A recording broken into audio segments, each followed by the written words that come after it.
Okay, let's get started. Now we are discuss about the Poetics by Aristotle.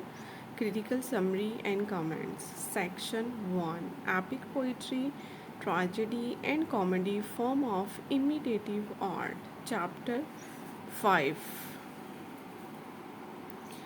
A comparison of epic, the tragedy, and the comedy. As for comedy, it is as has been observed, and imitations of men worse than the average or of a lower type.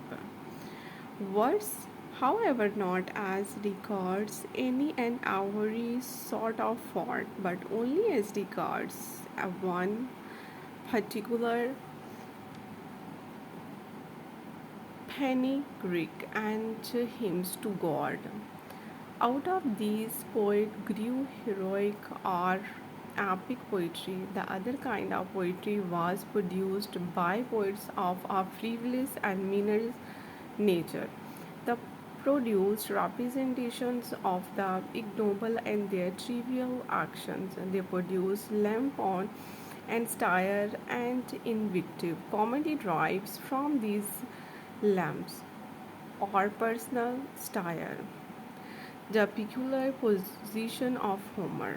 Homer position record comedy and tragedy put peculiar. He shares in both tendency the greatest poet to in the serious mood of writing. He is also superior to the comic type of writing, says Aristotle. He cites the example of Iliad and Odyssey for serious poetry and that of Margaret's farce verse in the comic vein. Margaret's, however, must have been lost since it has not came down to us. Homer, Iliad, and Odyssey are to tragedy what his Margate is to comedy. Homer was the first to deal with the comic without indulging in personal invective. See Aristotle. He was the first to outline the general form of comedy by producing a dramatic picture of the ridiculous. Aristotle goes on to deal with stages in the development of tragedy. Several writers made their own contributions before tragedy attained to the form it had. First came the additions of a second actor, making the spoken part important. Then came three characters and the scenery. Then came the sense of magnitude and dignity, the meter change to the iambic. Final came the increase in the number of episodes or acts. Aristotle gives a logical statement on the successive steps in the history of tragedy.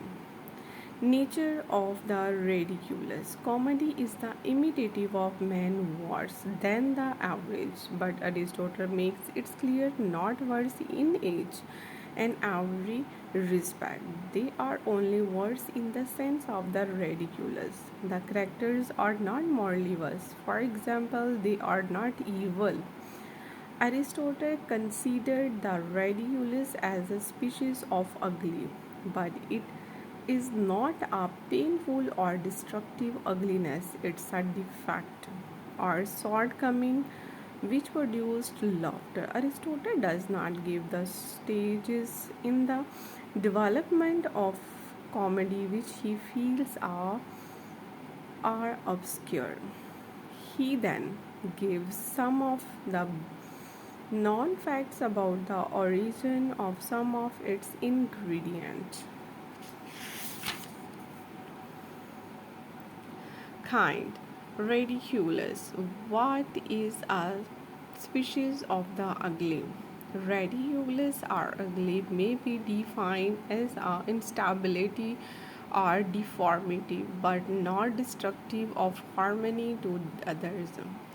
The mass, for instance, that excites laughter is something ugly and distorted, but without causing pain.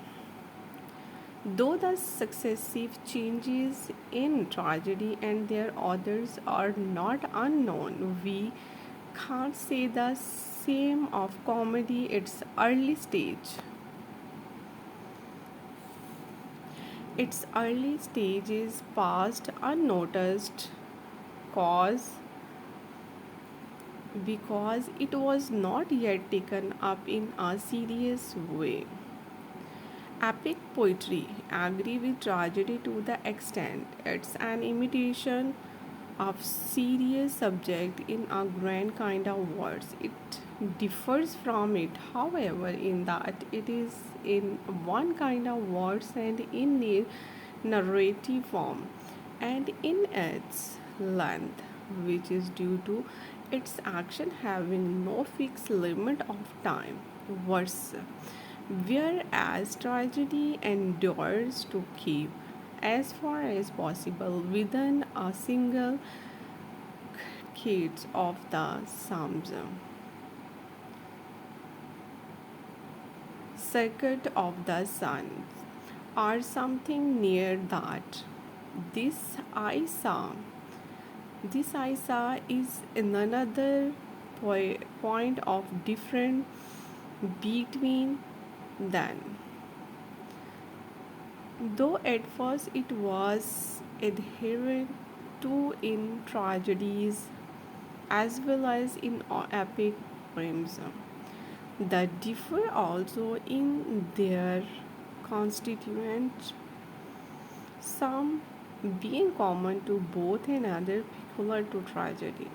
Hence, a judge of good and bad in tragedy is a judge of epic poetry also.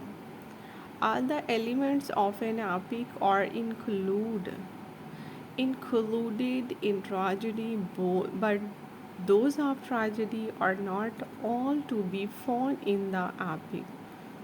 Okay, do like, share, and subscribe. Thank you.